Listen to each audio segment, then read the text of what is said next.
how do you explain when things don't go as we assume? Or better, how do you explain when others are able to achieve things that seem to defy all of the assumptions? For example, why is Apple so innovative? Year after year after year after year, they're more innovative than all their competition. And yet, they're just a computer company. They're just like everyone else. They have the same access to the same talent, the same agencies, the same consultants, the same media. Then why is it that they seem to have something different? Why is it that Martin Luther King led the civil rights movement? He wasn't the only man who suffered in a pre-civil rights America, and he certainly wasn't the only great orator of the day. Why him? And why is it that the Wright brothers were able to figure out controlled powered manned flight when there were certainly other teams who were better qualified, better funded, and they didn't achieve powered manned flight, and the Wright brothers beat them to it? There's something else at play here. About 3.5 years ago, I made a discovery, and this discovery profoundly changed my view on how I thought the world worked, and it even profoundly changed the way in which I operate in it. As it turns out, there's a pattern. As it turns out, all the great and inspiring leaders and organizations in the world, whether it's Apple or Martin Luther King or the Wright brothers, they all think, act, and communicate the exact same way, and it's the complete opposite to everyone else. All I did was codify it. And it's probably the world's simplest idea. I call it the golden circle.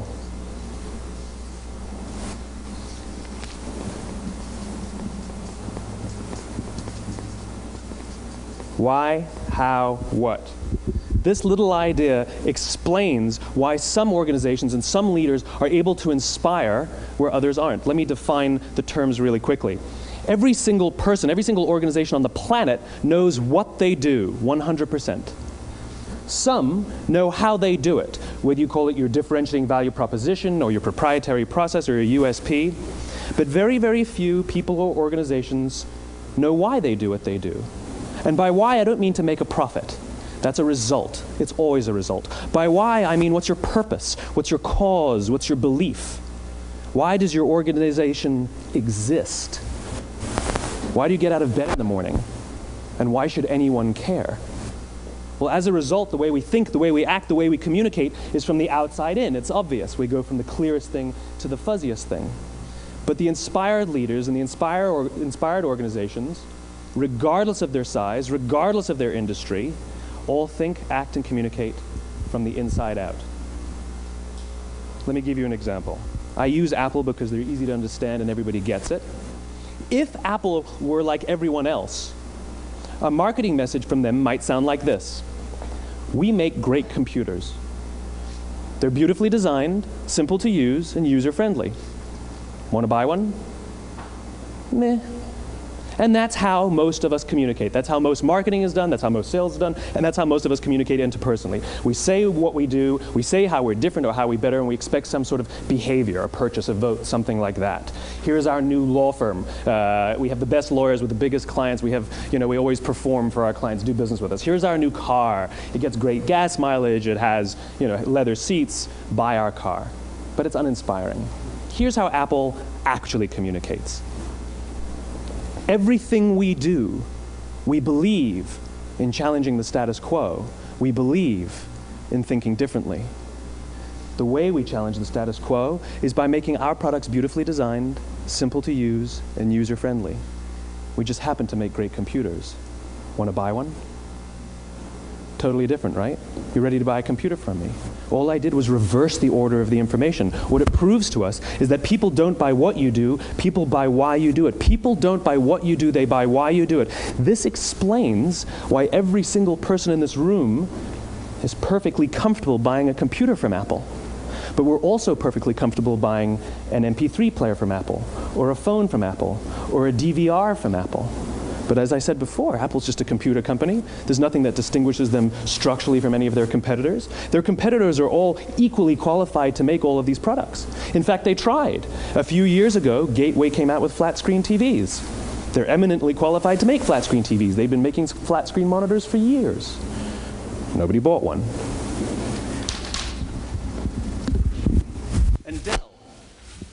Dell came out with MP3 players and PDAs. And they make great quality products, and they can make perfectly well-designed products, and nobody bought one. In fact, talking about it now, we can't even imagine buying an MP3 player from Dell. Why would you buy an MP3 player from a computer company? But we do it every day. People don't buy what you do, they buy why you do it. The goal is not to do business with everybody who needs what you have. The goal is to do business with people who believe what you believe. Here's the best part. None of what I'm telling you is my opinion. It's all grounded in the tenets of biology, not psychology, biology.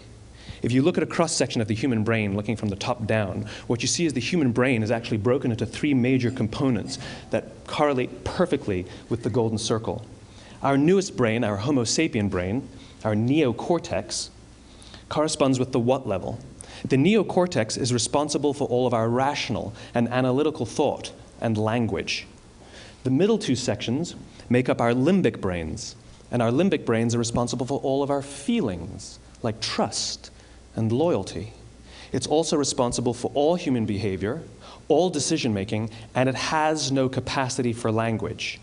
In other words, when we communicate from the outside in, yes, people can understand vast amounts of complicated information like features and benefits and facts and figures. It just doesn't drive behavior. When we communicate from the inside out, we're talking directly to the part of the brain that controls behavior, and then we allow people to rationalize it with the tangible things we say and do. This is where gut decisions come from. You know, sometimes you can give somebody all the facts and your figures, and they say, I know what all the facts and details say, but it just doesn't feel right. Why would we use that verb? It doesn't feel right. Because the part of the brain that controls decision-making doesn't control language. And the best we can muster up is, I don't know, it just doesn't feel right. Or sometimes you say you're leading with your heart or you're leading with your soul. Well, I hate to break it to you, those aren't other body parts controlling your behavior. It's all happening here in your limbic brain, the part of the brain that controls decision-making and not language. But if you don't know why you do what you do, and people respond to why you do what you do, then how will you ever get people to vote for you or buy something from you, or more importantly, be loyal and want to be a part of what it is that you do? Again, the goal is not just to sell people who need what you have. The goal is to sell to people who believe what you believe. The goal is not just to hire people who need a job. It's to hire people who believe what you believe. I always say that, you know, there's, if you hire people just because they can do a job, they'll work for your money. But if you hire people who believe what you believe, they work for you with blood and sweat and tears. And nowhere else is there a better example of this than with the Wright brothers. Most people don't know about Samuel Pierpont Langley. And back in the early 20th century, the pursuit of powered man flight was like the dot-com of the day. Everybody was trying it. And Samuel Pierpont Langley had what we assume to be the recipe for success. I mean, even now, when you ask people, why did your product or why did your company fail? And people always give you the same permutation of the same 3 things. Undercapitalized, the wrong people, bad market conditions. It's always the same 3 things. So let's explore that. Samuel Pierpont Langley was given $50,000 by the War Department to figure out this flying machine. Money was no problem. He held a seat at Harvard and worked at the Smithsonian and was extremely well connected. He knew all the big minds of the day. He hired the best minds money could find, and the market conditions were fantastic. The New York Times followed him around everywhere, and everyone was rooting for Langley. And how come we've never heard of Samuel Pierpont Langley? A few hundred miles away in Dayton, Ohio, Orville and Wilbur Wright. They had none of what we consider to be the recipe for success. They had no money. They paid for their dream with the proceeds from their bicycle shop. Not a single person on the Wright brothers' team had a college education, not even Orville or Wilbur.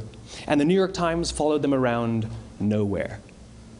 The difference was Orville and Wilbur were driven by a cause, by a purpose, by a belief. They believed that if they could figure out this flying machine, it'll change the course of the world. Samuel Pierpont Langley was different. He wanted to be rich, and he wanted to be famous. He was in pursuit of the result. He was in pursuit of the riches. And lo and behold, look what happened. The people who believed in the Wright brothers' dream worked with them with blood and sweat and tears. The others just worked for the paycheck. And they tell stories of how every time the Wright brothers went out, they would have to take 5 sets of parts because that's how many times they would crash before they came in for supper. And eventually, on December 17th, 1903, the Wright brothers took flight. And no one was there to even experience it. We found out about it a few days later. And further proof that Langley was motivated by the wrong thing, the day the Wright brothers took flight, he quit. He could have said, "That's an amazing discovery, guys. Now we'll improve upon your technology." But he didn't. He wasn't first. He didn't get rich. He didn't get famous. So he quit. People don't buy what you do, they buy why you do it. And if you talk about what you believe, you will attract those who believe what you believe. Well, why is it important to attract those who believe what you believe? Something called the law of diffusion of innovation. And if you don't know the law, you definitely know the terminology. The first 2.5% of our population are our innovators.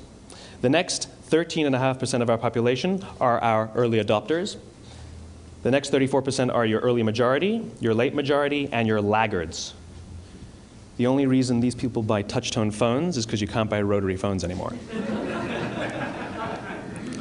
We all sit at various places at various times on the scale, but what the law of diffusion of innovation tells us is that if you want mass market success or mass market acceptance of an idea, you cannot have it until you achieve this tipping point between 15 and 18% market penetration, and then the system tips. And I love asking businesses, what's your conversion on new business? And they love to tell you, oh, it's about 10%, proudly. Well, you can trip over 10% of the customers.